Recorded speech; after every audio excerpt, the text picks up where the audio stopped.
ठट्टे में अब फिर याकी के ठट्टे की कहूँ वही भीतर जो हमसे ठाठा की भीतर अब को भीतर ठट्टे की याद करो मोदी ने जो दिखाए चलो तुमको भीतर भी जीविना सुसवार से जी आए ठट्टे में रहे दिन तो सवार फिर लाठी बंदराए वे इन्हें होशियार विश्व का वक्त मिले आए देवे देवा की दुकान उन्हें आदर करो कि थी पर की पहचान यहाँ से चढ़े नाव में 17 दिन लगा तूफान हुआ नाव फिर आई जो था हुआ कुशवान फिर पधारे साथ वास्ते अदूप में शुरू है मिलाप तो नाव आए थे ना सको फिर के आए आप फिर लाठी थे ठट्ठे आए नाथन श्री मिलाया आए बंधु से मुलाकात करी सो अपने घर पर आए। बोलो श्री सच्चिदानंद पारब्रह्म को सद्गुरु निजानंद स्वामी को जय हो, प्राणनाथ प्यारे को जय, छत्र साल महाराज को जय, जगत गुरु आचार्य महाराज को जय, संपूर्ण तीर्थधाम हर को जय, नौतन धाम को जय, कीर्तन पारायण को जय, सर्व भक्तजन सुंदर साधन जय, प्राणी मात्र को जय, साक्षात विश्व प्राणी मात्र का प्राणधार परात्पर अखिलेश्वर श्याम सुंदर आनंद कंद पूर्णब्रह्म परमात्मा श्री कृष्ण आराध्य शक्ति श्यामाजी युगल सर्वकाल चार चरण नमः सुमन चिंतन वंदन स्मरण प्राप्त करते आद्यावधि देखी वर्तमान समका सभी महापुरुष गोचार को स्मरण करते प्रतिष्ठित सिद्धार्थ पाणी तथा भागवत महापुराण गीता कथा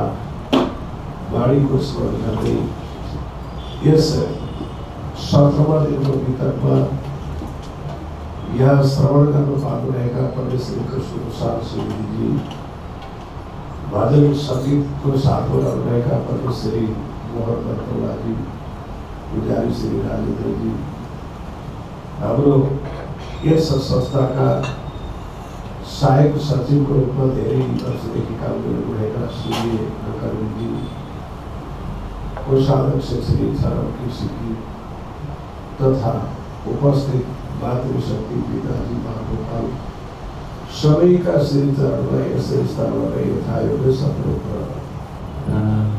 हम लोग प्रत्येक वर्ष में 2 वर्ष पाठ होते गरेर भीतर पूरा गरियो कोभिडको कारणले यस वर्ष अप्ठ्यारैको रूपमा भए पनि चल्दै आज 17वां दिनमा हामी प्रवेश गरेका छौँ। क्रमशः बितेका कहानीहरूको प्रसङ्गमा श्री देवचन्द्रजीको इतिहास समाप्त गरेर प्राणनाथजीको जागरण यात्राका प्रसङ्गहरू चल्दै गरेको छ र यो बितक आफ्ना घरमा यति सुन्दर साथ जम्मा गरेर लगाउनलाई ठाउँ समस्या सबै मिल्न सक्दैन। सबै संस्थामा सबैजनाको उपस्थित हुने ठाउँमा आफूले 1 दिनको पालो लिँदा 32 दिनको पालोको फल एउटैलाई प्राप्त हुन्छ। यसरी प्रत्येक दिनमा पालो लिँदै आउनुभएको छ र यहाँ त यति उत्साह भएको छ कि सुर्खेतदेखि पनि यहाँ पालो लिन आइपुग्नु भएको छ जसको आउने जान प्लेन भाडा नै 50,000 जति लाग्छ। अनि तर पनि यहाँ यही मन्दिरमा सेवा लाउने इच्छाले आउनुभएको छ भने अमेरिकाबाट पनि मेरो सेवा त्यो प्राप्त आश्रममा लागोस् भनेर एक सुन्दर साथले त्यहाँबाट पनि आफ्नो भावना अर्पण गरेर के आर्थिक पठाउनु भएको छ र आजको सेवादारी हुनुहुन्छ श्री कृष्ण भक्त राम भक्त हाम्रो पहिला दाम्चा आइडियाका थरी उहाँको तर्फबाट छ भने क्रमशः सबैले एक दिनको पालो लिएर या एकलौटी या त कैसेको तिथि बलियो या त तिथि पढाएर दिउँसो सम्मिलित भएर यो बितर चल्दै गरेको आज 17 दिन भयो।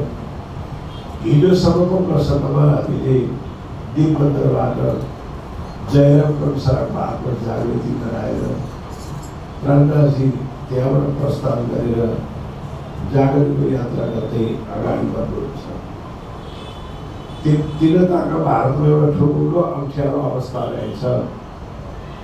विदेशका अरब देशका मानिसहरूले भारतका चेलीबेटीहरूलाई अपहरण गर्दा रहेछ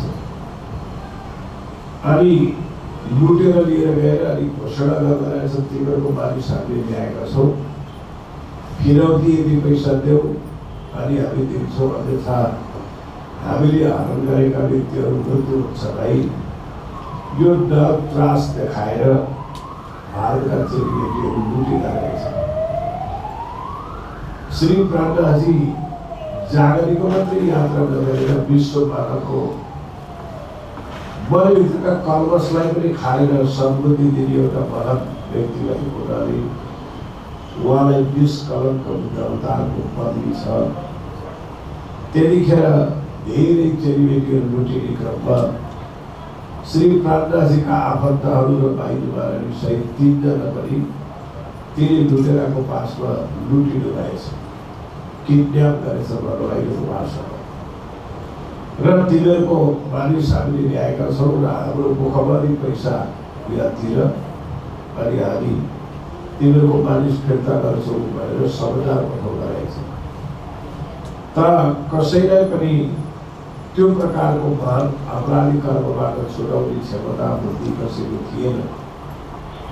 श्री प्राणदासजी भने लुटेराहरूको मनलाई पनि मनमा खराबी बसेर त्यो काम गरेको उनको खराबीपनलाई सही उपदेश दिन पाइयो भने त्यो काम पनि सदाको लागि बन्द होला। लुटिएकाहरू पनि पीडित भएर बसेका होला, त्यसलाई उद्धार गर्नु पनि पर्छ। कति बाटो सही बाटो उहाँ प्रस्थान गर्नुभयो दिपबन्दरबाट। यसरी खोजी गर्दै गर्दै उहाँ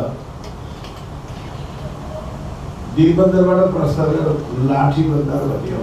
बन्दर भनेको बाधा होइन, गाडी अड्याउनेलाई स्टेसन भने जस्तै गरी, रेल अड्याउनेलाई जङ्सन भने जस्तै गरी, जहाज अड्याउने घाटलाई बन्दरगाह भनिन्छ। बन्दरगाहलाई बन्दर मात्रै नाम राखेर कोही नाम दिएको हो।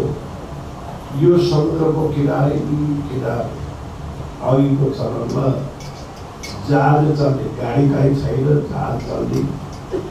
जहाजको नदी किनारमै ठुल्ठुला बस्ती भनी त्यही बजार चल्ने अनि गाउँ सहरमा भन्दा समुद्रको किनारै किनार ठुला ठुला बस्ती बसेको हो नि। त्यसै ठुला ठुला बस्ती बसेका ठाउँमै मानिस धेरै भएका ठाउँमा सत्योपदेश गर्नु पनि सकियो। 2-4 जना भएको ठाउँमा के कति सुनाउने भनेर प्राणदासजी त्यस्तै जहाजको यात्रा गरेर यस्ता ठुला समुद्रको किनारै किनार कहाँ को मानिस कस्ता बसेका छन्, के विचारका छन्, त्यसलाई कसरी सत्मार्गमा ल्याउने यो उद्देश्यबाट उहाँ हुनुहुन्थ्यो। र यसरी उहाँ ठट्टानगर भन्ने ठाउँमा बन्दरगाहमा आइपुग्नुभयो। त्यहाँ आएर सोधीखोजी भयो कि हाम्रा लुटिएका सुन्दर साधहरू कोही आइपुग्यो कि छैन, कसैले ल्यायो कि भेटियो कि, यिनै प्रकारको खोजी गर्दै उहाँ हिँड्नुभयो। जो देखा खेल तुमको बीच दिवी ना सुन्दर सुभा, हे सुन्दर साजी, परमात्माले तपाईँ हामीलाई यो भलाटवीको संसारको दुःखको खेल देखाउनुभयो। यो दुःखको खेलमा तपाईँहरू पर्नुभयो, कति पीडा भयो होला, म तपाईँहरूको दुःख छुटाउन आएको है भन्दै आउनुहुन्थ्यो। सिद्धि आइ ठट्टै आइदिनु 10-12 ठट्टानगरमा 10-12 दिन बसेर ती लुटिएका अपहरणमा परेका व्यक्तिहरूको खबर लिनुभयो, पत्ता लागेर फेरि लाठी बन्दर आए। वही त होसियार लाठी बन्दरगाहमा आउँदा पुकार फेरि सुनियो लुटेराहरूको कि नदी किनारमा जहाज लिएर आउने, नदी किनारमा गएका चेलीबेटीहरूलाई पक्रेर जहाजमा हाल्न लाने। अनि ल तिनीहरूको मानिस हामीले लग्यौँ पैसा ल्याउनु भनेर फिरौती माग्नका लागि मानिसहरू पठाउने यस्तो अन्याय अत्याचार गर्थे। सबैलाई होसियारीको चेतावनी आउँथ्यो। विश्वनाथ भट्टले आए देवकीको घर, रन्नाजी आएको थाहा पाएर विश्वनाथ भट्ट भेट गर्न आउनु देवाबाईको घरमा। त आदर बढाउनु के हो, खिर फर्किँदैछ। गौतमले चिन्ता थियो, भेटघाट थियो र उहाँले खुद रन्नाजीको सत्कार गर्नुभयो। र यसरी तहाँ से आए नाव में 17 दिन लगा था। जहाज इन्धनबाट चल्ने जहाज थियो भने कुनै बेला कसै पनि चल्थ्यो। तर त्यतिखेर इन्धनवाला मिसिनरी चिज नभएर हावाले झन्डालाई ठेलेर हावाको भरमा जहाज चलाउनु पर्ने। अनुकूल हावा चलेन भने जहाजै नचल्ने। 17 दिनसम्म त्यो तुफान आदि समुद्र आदि आएको हुनाले जहाज चल्न सकेन। फर्केर फेरि ठट्टैमा आउनु यो कारण के थियो भने एउटा प्रसङ्ग गौतमको छुटेको छ। त्यो यो प्रसङ्गमा बितिरहेको हुनाले सुनाइयो। खेतबारीको काममा भेट गर्न भनेर गाडीबाई जाँदै हुनुहुन्थ्यो। नाउमा जहाजमा चढ्नुभयो। यतापट्टि लीलबाई नाम गरेकी देवतरमालाकी धर्मपत्नीलाई श्रीकृष्णको प्रत्यक्ष दर्शन भयो। दर्शन भएर भन्नुभयो श्रीकृष्णले, हे लीलबाई, तिमी भोलि परमधाम जानुपर्छ है, म तिमीलाई परमधाम लान लिन आएको भनेर भेटेर भन्नुभयो। ओहो, जानु त सक्थे, तर श्रीमानलाई नसोधी उहाँको आदेश नभए कसरी जाउँ भनेपछि सोधा, तर भोलि जानुपर्छ परमधाम, म तिमीलाई लिन आएको। अनि लीलबाईले श्रीमानलाई सोध्नुभयो, मलाई त परमात्माले दर्शन दिएर हेर परमधाम भन्नुभयो, म हजुरसँग बिदा माग्न आएको, म जान्छु। धाममा लिन आउनुमा जान्छु भन्दा म रोक्नेवाला छैन। तर एउटा कुरो तिमीले श्रीकृष्णको दर्शन पाउँदैछौ, मैले त तिमीबाट दर्शन पाएको छैन। म भेटेर कुरा गरौँ भने मसँग भेट हुँदैन, तिमीसँग भेट हुँदैछ।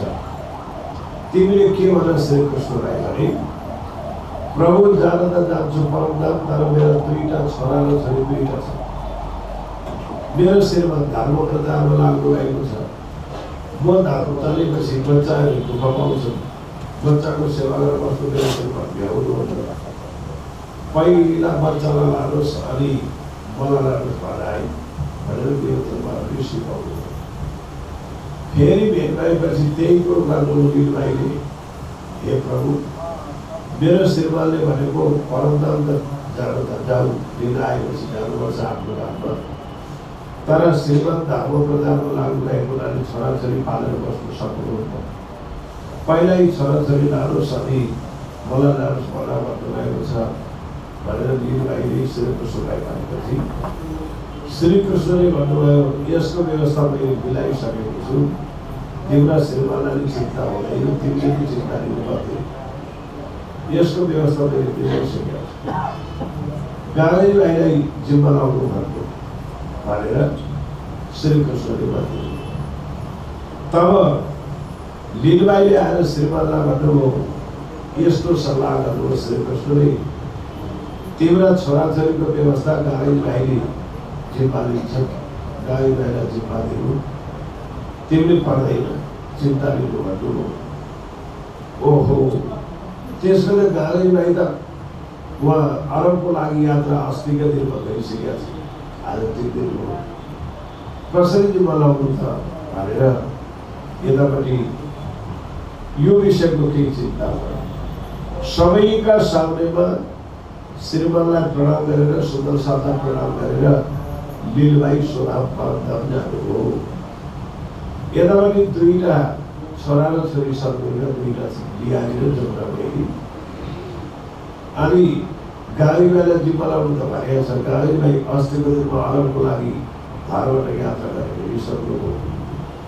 अब के गरौँ भन्ने चिन्ता थियो।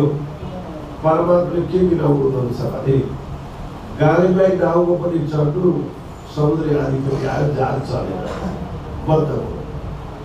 3 दिनसम्म जहाज नचलेपछि जहाजमै बसिरह्यो। ओहो, 3 दिन भइसक्यो। अब जहाज कहिलेसम्म बन्द हुन्छ। एकपल्ट गुरुदर्शन गर्न जानुपर्यो। जब गाडीलाई जहाजबाट ओर्लिनु पनि भयो, तुरुन्तै जहाज हावा अनुकूल मिलेर गइहाल्यो। ओर्लेपछि जहाज गयो। जहाज गयो। अब यात्रा ओर्लिहाले। गुरुजीलाई भेट्छौँ आउँदा त गुरुजीले ओहो गाडीलाई तिमी आइपुग्यौ, तिमीलाई त ठुलो एउटा जिम्मेवारी आइरहेछ है। तिम्री गुरुआमा नाम छ नि, यी मेरा छोरा र छोरी तिमीलाई जिम्मा लाउनु भन्नुभएको छ श्री कृष्णले। तिमीले यो मेरा छोरा छोरी लगाएर पाल्नु पर्यो। अनि गाडीलाई कस्तो खुसी लाग्यो गाडी गाइरहने। परमात्माले चाहनुभयो भने म यात्रा गरेर हिँडिसकेकालाई जहाज किन रोकिदिनु भयो भनेको त मेरो यता गुरु सेवा गर्न बाँकी छ। अनि म जहाज नचलेको छ। फेरि जब म ओर्लिने बित्तिकै जहाज चल्नु भनेको त सच्चै श्री कृष्णले मलाई जिम्मा लगाएको गुरुपुत्र र गुरुपुत्री मैले सेवा गर्न पाउने भाग्य रहेछ। यो कारणले कृपा भएको रहेछ ठाकुर गाडीलाई। अनि छोरा र छोरी आफ्नो घरमा लिएर आउनु। गाडीलाईको श्रीमतीको नामै थियो भाँडलाई। काम पनि त्यस्तै गर्थ्यो। कसका बच्चा ल्याएको तपाईँले हो? गुरुजीको गुरुआमा नाम जानुभएको छ। गुरुजीका छोरा छोरी अर्काको शिशुवासोमा या घरभित्र हुन नि दिँदा पाल्न पनि सक्थ्यो। खबरदार, तपाईँ पुर्याइदिइहाल्नुहोस्। यहाँ सक्दिनँ म कसैको बालबच्चा पाल्न भनेर भाँडीले भरिसाउनु। अनि गाडीलाई के विचार गर्नु भने गुरु सेवालाई पनि बल्ल मौका पाएको थिएँ गुरुपुत्र गुरुपुत्रीलाई सेवा गर्ने।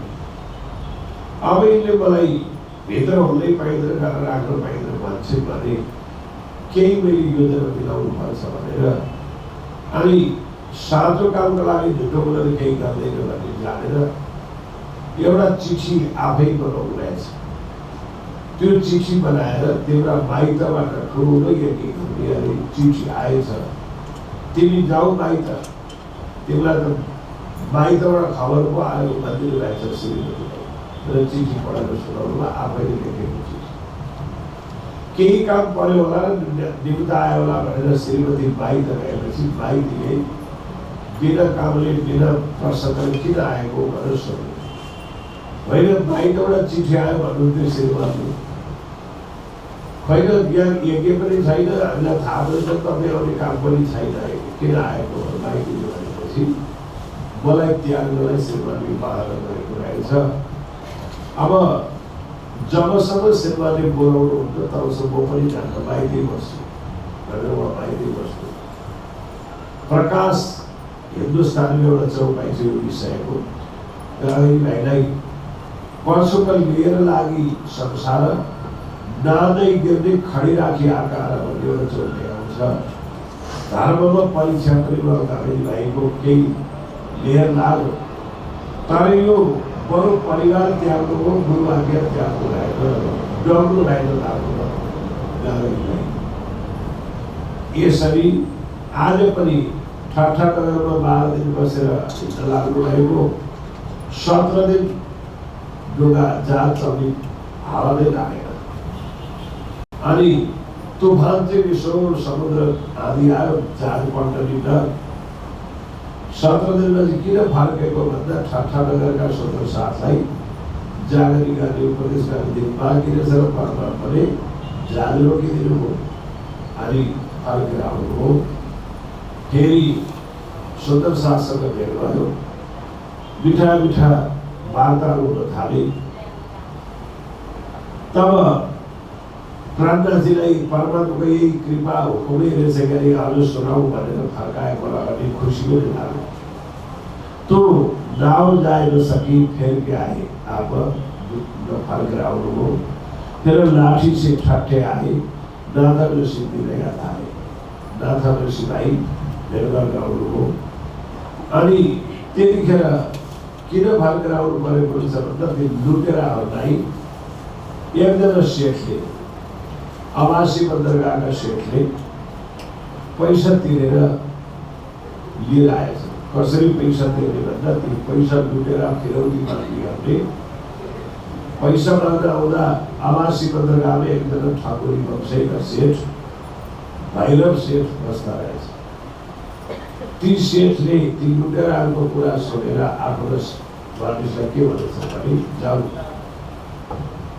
त्यो लुटेरामा परेकाहरू मेरै थरपत्रका कोही परेका छन् कि मेरै थरपत्रका परेका छन् भने कति लिँदो रहेछ, त्यति पैसा तिरेर लिएर आउँछ। फलानु सेठले छुटाएको मेरो कीर्ति चल्छ, मेरो नाम चल्छ, अभिभावक बनेछ ती भारतका सेठ भनेर मेरो गुणगान गाउँछ। जाऊ भनेर मानिस पठाउँदा ती तीनजनालाई प्राज्ञाजीका रूपा, राधा र बाइजू भनेर तीनजना, यिनीहरू त ठाकुरी वंशका पर्नु भएछ।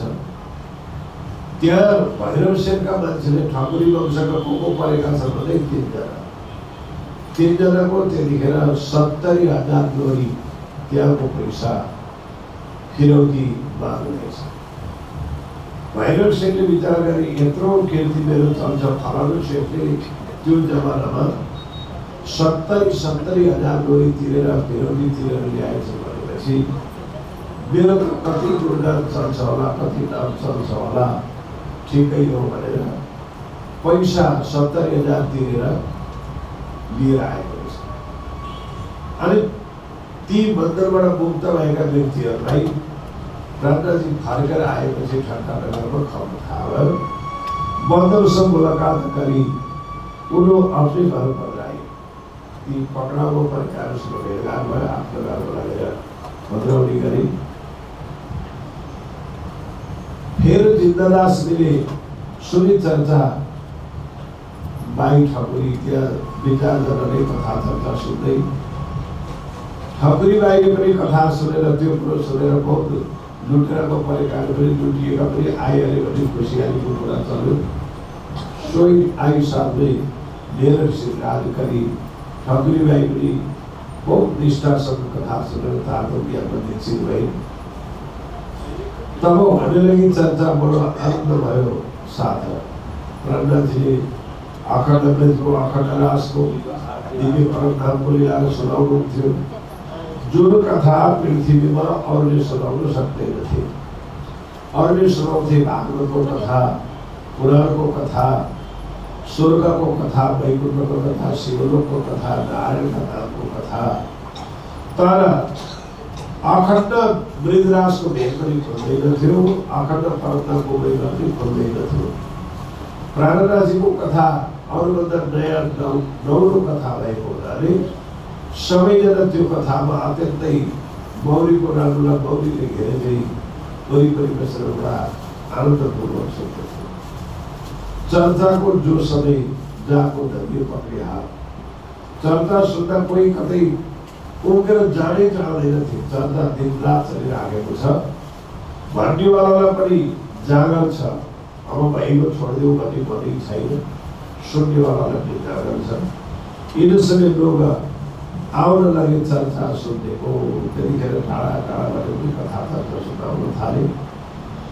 सोरपडा सहरले एक साधार आए ठट्टा हल्ला के चल्यो भने ठट्टा नयाँ साल भएको छ अरे नयाँ कथा गर्छन् अरे कहिल्यै कसैले नसुनेको कथा त्यहाँ सुन्न पाइन्छ अरे भनेर सारा व्यक्तिहरू आउन थाले। जो कोही आए वह सुने, सो करने लगे दीदार। जो कोही दर्शनका खातिर आउँथे, कोही कथा सुन्नका लागि आउँथे। सुनेर तिनीहरू फेरि त्यहाँबाट हट्नै चाहँदैन। सुन चर्चा राजी हो गई, कहीँ शुक्र परिवार लीला, यी दिव्य परमात्माका लीलाहरू सुनेर मग्न हुन्थे, जानै पर्दैनथे।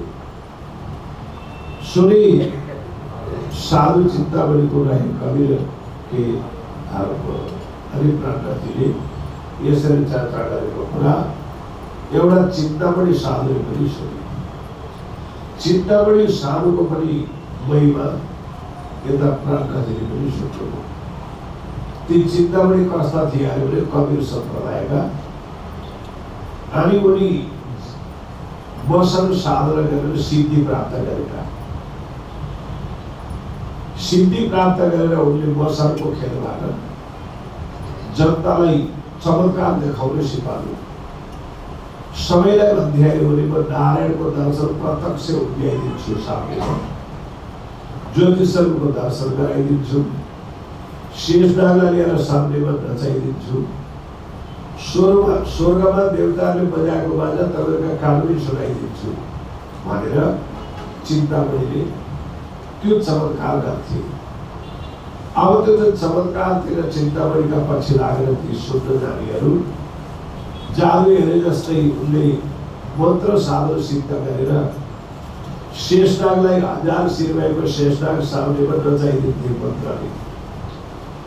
स्वर्गको बाजा आफ्नो कानमा अनहद बाजा सुन्न पाउँथे, ज्योतिषहरूको दर्शन गर्न पाउँथे। त्यो चमत्कारले गर्दा ईश्वर श्रीकाले परमात्मा स्वयं नारायणलाई लिएर दर्शन गराइदिन्छ, ज्योतिषहरूको दर्शन गराइदिन्छ, शेषनागलाई लिएर नचाइदिन्छ। यी कुरै छन् त आत्मालाई कल्याण गर्ने कोही व्यक्ति भनेर चिन्तामणिका पछि हजारौं व्यक्तिहरू लाग्दथे। उनले त्यसै गरी चर्चा कथा सुनाउँदथे र सुनि साधु चिन्तामणि राई कविको भारतको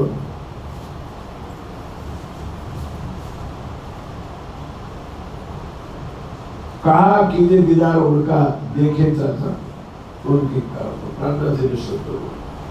चमत्कार गरेर नारायणको दर्शन गराइदिने, ज्योतिषहरूको दर्शन गराइदिने, अनन्त बाजा सुनाइदिने यस्तो छन् भने के चाहिँ चमत्कार उनले गरेको छ त्यो त सक्ने कुरो होइन। हेरौँ न त कस्तो उनले दर्शन कथा उनको धारको कसरी प्रचार भएको रहेछ।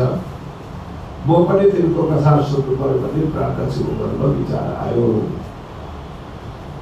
र घरमा गए उनके 300 करीब मुलाकात। अनि चिन्तामणिको घरैमा प्राणनाथजी जानुभयो। कस्ता चाहिँ साधु रहेछ, स्वयं नारायण ल्याएर बचाइदिन सक्ने, शेषनाग ल्याएर बचाइदिन सक्ने, स्वर्गको बाजा कानमा सुनाइदिन सक्ने, ज्योतिषहरूलाई सामनेमा देखाइदिन सक्ने कस्ता रहेछ त हेरौँ भनेर प्राणनाथजी त्यहाँ जानुभयो र हेरौँ कस्तो कथा गर्दो रहेछ भनेर घरमा जानुभयो। देखदै सुख पाया वो करने लगा या बात। प्राणनाथजीलाई देख्दै खुसी भइहाले चिन्तामणि। अब मैले मेरो के अरे इल्ला पनि देखाउन पाउने नै, यिनका पनि धेरै चेलाचेली रहेछन्। मेरो चमत्कार कहिले जाने छैन होला, म त स्वयं नारायणले ल्याएर बेदी खालको परे भनेर आफू निकै जानेको हो भन्ने विचारले चिन्तामणिले वार्ता गर्न लाग्नु हो। कहाँ से आए साधु, तुम चर्चा करो हमसे। कहाँबाट आएको साधु, मसँग छलफल गर्नुहोस् न, चर्चा गर्ने हो मसँग भन्न थाले। कि तुम हमको सुनाओ जो कसो ज्यादा आले तो मलाई ज्यादा जाने छ मलाई सुनाउनुहोस्। होइन भने मसित मेरो छलफल सुन्नुहोस् भन्न थाले चिन्तामणि।